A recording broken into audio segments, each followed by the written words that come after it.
Right, bold take right now. Magomed Ankalaev will be the next champion if Dana White decides to give him to Alex Pereira and not give Jamal Hill that fight. And I think he is going to give Jamal Hill that fight because I don't think he wants to see Magomed Ankalaev as champion yet.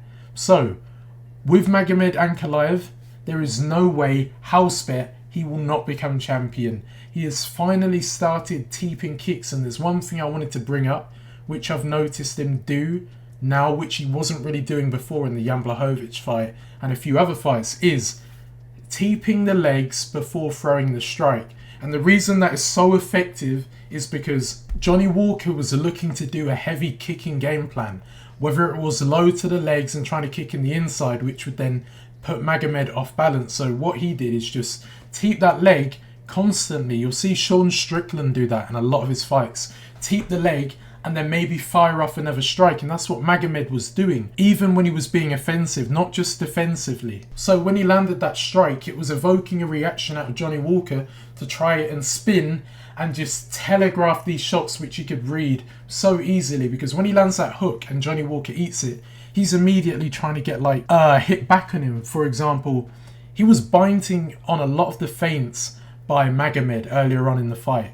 And this method worked effectively because Johnny Walker's not really protecting the left-hand side of his chin. So Ankalaev is always able to counter him using the right hook. And already, after seeing him get touched by a shot here, he already looks a bit, not like wobbled, but you could tell that was like a damaging shot. And Johnny Walker doesn't learn from his mistakes in this fight, because not only was he making that mistake by reacting heavily to the fakes and feints of Ankalaev, Johnny Walker, it seemed like he was going out there to mess about. I'm not going to sit here and lie to you and say, oh, he's a boring fighter, because he really isn't. But he just does what Kevin Holland does. He tries to put on more of a show. A bit like how Michel Pereira used to fight back in the day. And it just ruins him, really. He's got the athletic ability, but sometimes he does things that makes me question myself. Like turning his back, over-exaggerating the movement. And he's lucky Ankalaev, when he was turning, did not shoot on him, because he was giving away his back so many times where if Ankalaev wanted to, he could have just shot in and took the back with ease. Yeah, he wouldn't have submitted him, but he could have looked to get takedowns. But the reason the performance was so much better, is because he just used the striking and he was using the teep to his advantage. And one thing I noticed before the knockout specifically is he came out more as an orthodox in the second round compared to southpaw. And the reason I believe he did this is because when he was going orthodox and then starting to teep the leg, what it was doing is making Johnny Walker go even further backwards, but then using his back leg, his more powerful strike in his rear leg, to kick on the outside of Johnny Walker to then make him more side on, so that when he tries to attack from the side on stance, he's more open to be caught to the body. As we started to see him land more body shots, and his body shots look like they have power with every single strike. They're not like these light jabs that you see fighters use. He uses the stiff jab to the body, crosses to the body, teeps to the body. We saw some of them against Jan Blachowicz, but when he was starting to do it and he's put him side on, Johnny Walker, we know what happens, goes to throw a kick in the pocket, but he's too close to him. So he's not going to wrap his leg over the top of Ankalaev when he's teeping that leg constantly. So instead he has to go low, which Ankalaev again teeps the kick. And at this point he has put himself in a bad position, because all Ankalaev has to do is just grab the single collar clinch, pull him in, and then use his right hand to catch him, because he's side on, he's off balance, and drops him. And we all know the problem with Johnny Walker yet again is his chin. But believe it or not, it was the fact that he didn't actually get knocked out and have a Looney Tunes type of meme knockout. It was the punch after, which is what made him stop, because this punch originally, Ankalaev hits him with that follow through and he's like, oh my god, my nose is broken. And that was the end of the fight. And as soon as he hit the floor, you know it's the end of the fight, because anytime Johnny Walker gets knocked down, he never recovers.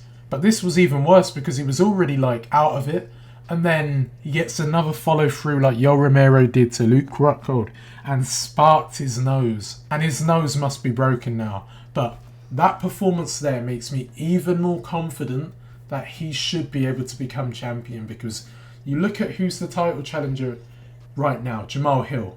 That is a very winnable fight for Ankalaev, especially with the takedowns. I know Jamal Hill's got very good takedown defense, but if Ankalaev can do what he did here by teeping and coming forward and like trying to bait reactions out of Jamal Hill likes to swing a lot when people throw a strike. Like you saw the counter striking against Glover. If he can start to teep against Jamal Hill, even if he doesn't throw a leg kick, he will throw a high kick quite a lot though, but if he can teep a lot, he's going to bait that reaction, and then they're going to open up counters for Ankalaev. So it's a weird type of style where he actually tries to counter his opponent off their counter.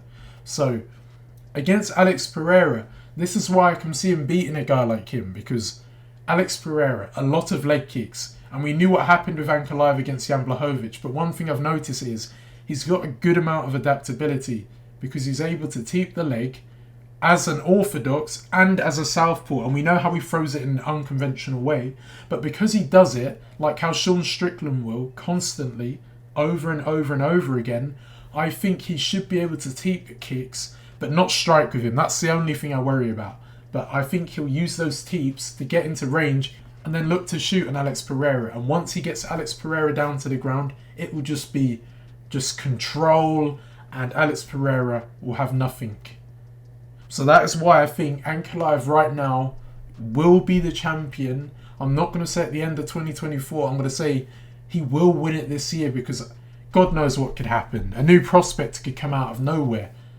Look at Benoit Saint Denis. I know he's been in the UFC for a while, but it's all of a sudden it looks like he's broken out and now is breaking into the top echelon of lightweight. I know that's completely random, but I'm saying things can change. But he will be champion at one point this year if given the opportunity.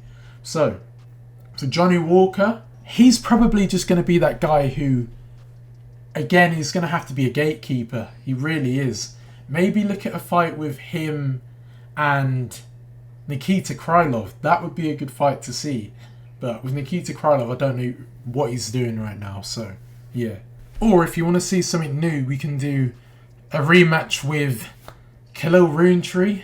Or we could do another rematch with Nikita Krylov. Or if you wanted something completely brand new, we could do a fight with Alonzo Menafield, because Johnny Walker's going to drop down in the rankings after this. So, yeah, Ankalaev will be champion next year, but that's all I've got to say. He looks like the best fighter in lightweight. I don't know how he's not become champion, but he will. So, thank you for watching. Talk to you soon.